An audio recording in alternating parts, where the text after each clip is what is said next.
Let's face it, emotions are the wild card in conflict resolution. They can either fuel the fire or extinguish it. How you manage your emotions and how you respond to others' emotions can make or break the outcome of any disagreement. In this segment, we're going deep into emotional regulation during conflict. You'll learn how to identify emotional triggers, regulate your own responses, and help others navigate their feelings. So every conversation stays productive. When emotions run high, logic often takes a backseat. Think about the last time you were really upset during a conflict. How easy was it to think clearly or respond constructively? Probably not very. That's why managing emotions is such a critical skill in conflict. By learning to recognize, regulate, and respond to emotions, both yours and others, you can keep conflicts from spiraling out of control. The first step to managing emotions is to understand what sets them off. Emotional triggers are like landmines. If you don't know they're there, you're bound to step on one. But once you identify them, you can navigate conflicts much more effectively. Take a moment to reflect. What are your emotional triggers? Maybe you feel defensive when someone questions your decisions, or maybe you shut down when you feel ignored. Write down 2 or 3 triggers that come to mind. Identifying these patterns is the first step to managing them. Just as you have triggers, so do the people you interact with. Pay attention to their emotional cues. For example, if someone becomes visibly frustrated when their ideas are overlooked, that's a sign their need for respect or recognition isn't being met. Recognizing these triggers helps you approach the situation with empathy and tact.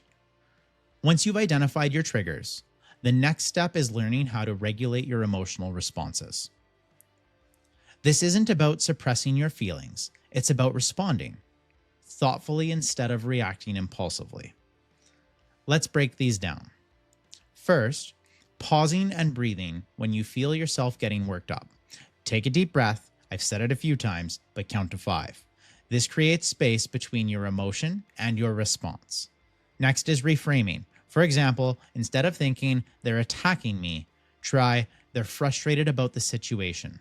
Remove the personal from it. This shift in perspective reduces defensiveness and helps you stay solution focused.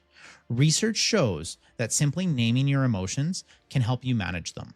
If you're feeling angry, say to yourself, I'm feeling angry because I don't feel heard.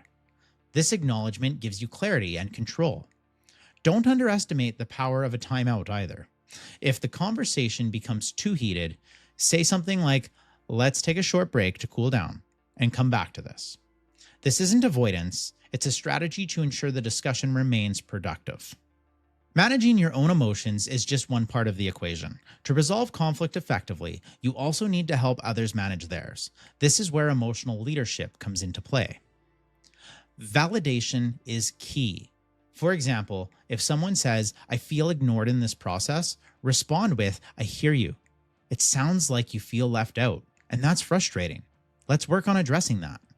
This simple acknowledgement can go a long way in calming the situation and building trust. Your ability to stay calm can influence the entire tone of the conversation. Think of yourself as the thermostat in the room. Your emotional state can either heat things up or cool them down. By maintaining composure, you create a safe environment for resolution. Once emotions have been acknowledged and validated, shift the focus to collaboration. Ask questions like, what solution would feel fair to you? Or how can we work together to address this? This invites them to move from reaction to problem solving. Emotions are a powerful force in conflict, but they don't have to derail the process. By identifying triggers, regulating your own responses, and supporting others emotionally, you can transform conflict into an opportunity for connection and growth.